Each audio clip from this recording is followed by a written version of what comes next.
Bakit bawal ang pakikipagrelasyon sa Middle East? Ang pakikipagrelasyon sa ilang mga bansa sa Middle East, tulad ng Saudi Arabia at iba pang mga lugar, ay mahigpit na ipinagbabawal dahil sa mga lokal na batas at kultura.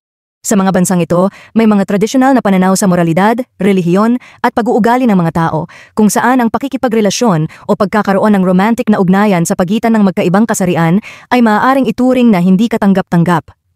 Ang mga batas na ito ay nakabatay sa Sharia law, Islamic law, na siyang nagdidikta sa mga aspeto ng buhay, kasama na ang pakikisalamuha ng mga lalaki at babae. Si Maria, isang OFW sa Saudi Arabia, ay nagtatrabaho bilang overseas worker upang matustusan ang pamilya.